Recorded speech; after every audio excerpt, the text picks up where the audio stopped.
یہ بے چینیاں، یہ بے قراریاں، یہ پریشانیاں، یہ مصیبتیں، یہ تکلیفیں، یہ سب گناہ ہے، گناہوں کی وجہ سے۔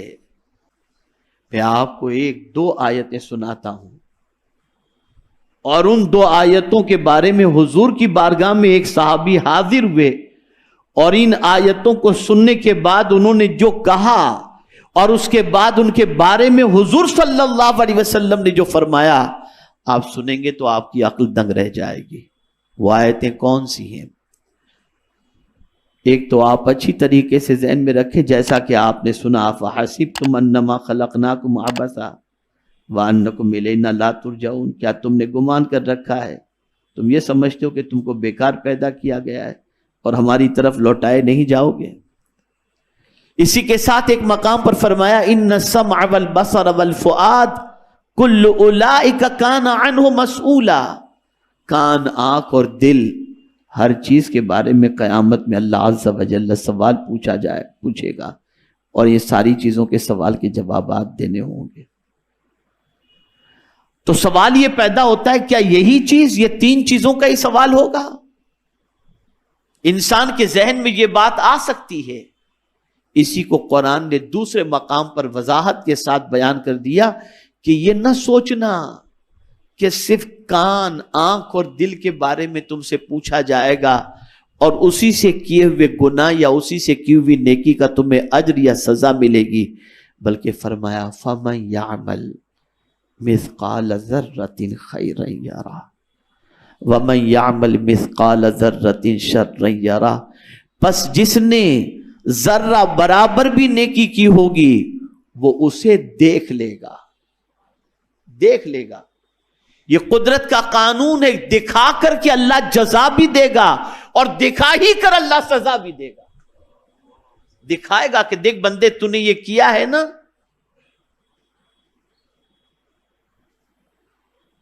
اور قرآن کہتا ہے یوم تجد کل نفس ما عملت من خیر محضرا، قیامت کے دن انسان جو کچھ بھی اس نے خیر کا کام کیا ہے وہ اسے حاضر پائے گا۔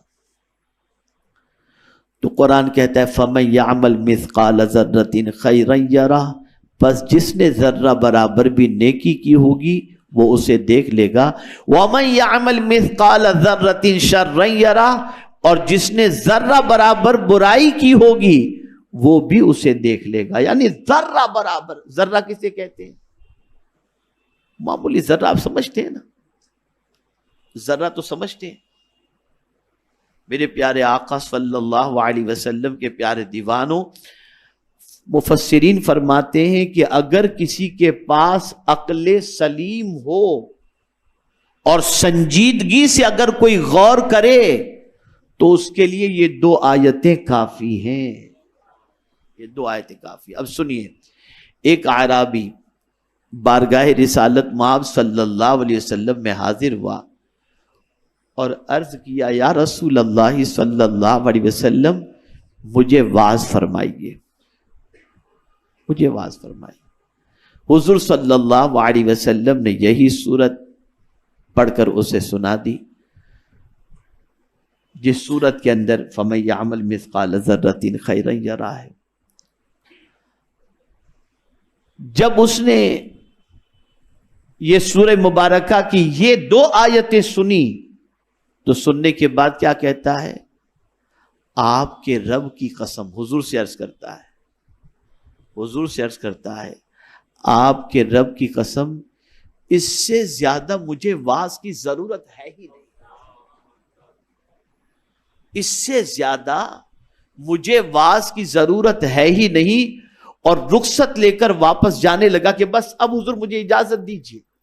یعنی یہ دو آیتیں سننے کے بعد وہ اعرابی کہتا ہے حضور مجھے اب اس سے زیادہ واعظ کی ضرورت نہیں، مجھے پتہ چل گیا کہ ذرہ برابر بھی نیکی کروں گا تو مجھے دکھائی جائے گی، اور ذرہ برابر گناہ کروں گا تو وہ بھی دکھایا جائے گا، بس اتنا کافی ہے حضور، مجھے اب واعظ کی ضرورت نہیں۔ اور حضور سے عرض کرتا ہے حضور مجھے جانے کی اجازت دیجیے۔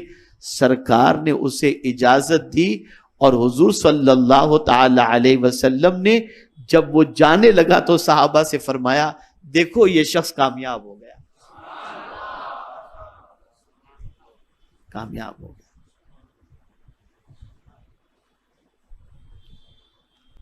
یہ بے چینیاں، یہ بے قراریاں، یہ پریشانیاں، یہ مصیبتیں، یہ تکلیفیں، یہ سب گناہ ہے، گناہوں کی وجہ سے۔ جتنی کثرت کے ساتھ خطائیں ہوتی رہیں گی انسان اتنا ہی زیادہ بے چین ہوتا رہے گا۔ میرے پیارے آقا صلی اللہ تعالی علیہ وسلم کے پیارے دیوانوں، اسی لیے حضور صلی اللہ علیہ وسلم نے ارشاد فرمایا کہ اللہ عز و جل کسی بھی گناہ کے عوض کے اندر پروردگار جل جلالہ اس گناہ کو مٹانے کے لیے اسے تکلیف میں گرفتار بھی کرتا ہے، اور کوئی تکلیف بغیر گناہ کے آتی نہیں ہے۔ اولیاء کرام کو اگر تکلیفیں آئی وہ ایک آزمائش کے مرحلے میں تھی، اس لیے کہ ان کو آزمائش کے ذریعے ان کے درجات کو لوگوں کے سامنے اجاگر کرنا مقصود تھا، اور عام انسانوں پر جو تکلیفیں آتی ہیں وہ تکلیفیں اس کے گناہ کی وجہ سے آتی ہیں۔ ما اصابک من مصیبت فبما کسبت ایدیکم ویعفو عن کثیر، جو مصیبتیں تمہیں پہنچتی ہیں وہ تمہارے ہاتھوں کی کمائی ہے۔ اب ہونا کیا چاہیے مصیبتیں پہنچے تو؟ ہمارے یہاں جو سسٹم ہے وہ کیا ہے؟ ہم خود کو دیکھتے نہیں۔ توجہ چاہوں گا اس جملے پر آپ کی، اگر مصیبتیں آتی ہیں تو ہم خود کو نہیں دیکھتے، ہم دوسروں کو دیکھتے۔ اس نے کچھ کر دیا ہوگا، اس نے یہ کیا ہوگا، کبھی ہم نے کیا کیا یہ بھی ہم نے دیکھا؟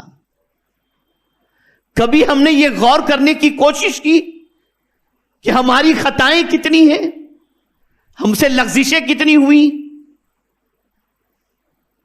اے رسول اعظم صلی اللہ تعالی علیہ وسلم کے دیوانوں، ضرورت اس امر کی ہے کہ جب کوئی تکلیف آئے الرٹ ہو جاؤ کہ یہ تکلیف شاید میری کسی خطا کی وجہ سے ہے، اور اسی وقت اللہ کی بارگاہ میں توبہ کرو۔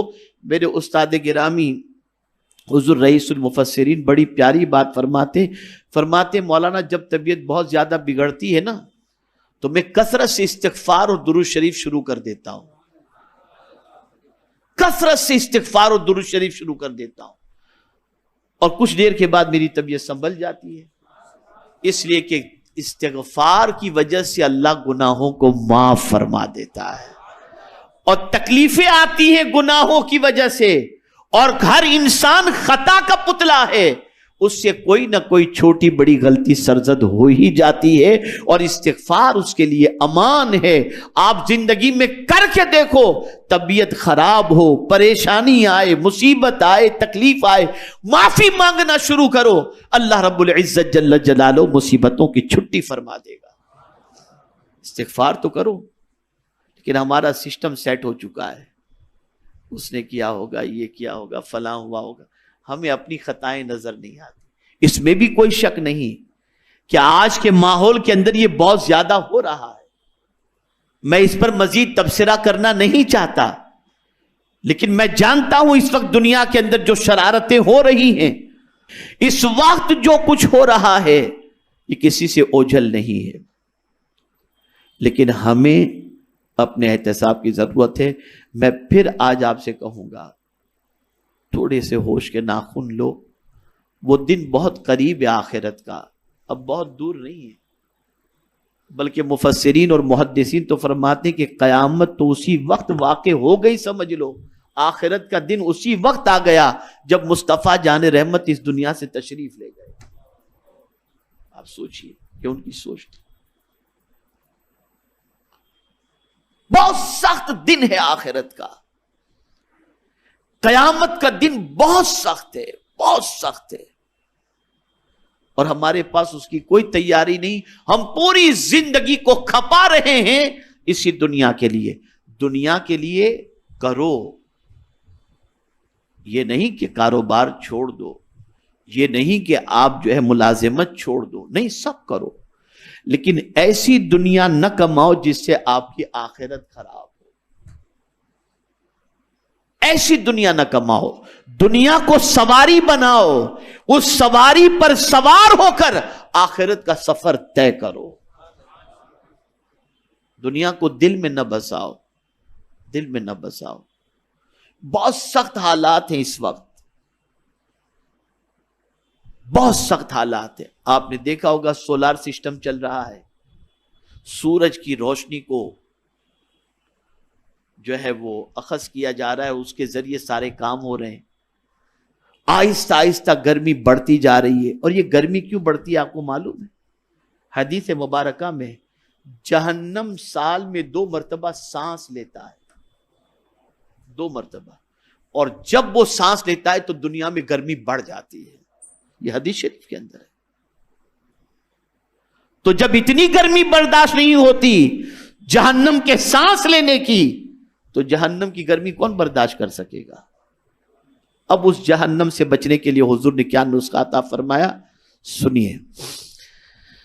رسول کریم صلی اللہ علیہ وسلم نے ارشاد فرمایا، جو شخص کسب حلال سے ایک کھجور بھی صدقہ کرتا ہے، حلال کی کمائی سے ایک کھجور بھی صدقہ کرتا ہے، اللہ تعالیٰ اسے قبول کر کے جیسا کہ اس کی شان ہے اپنے دائیں ہاتھ میں لے لیتا ہے.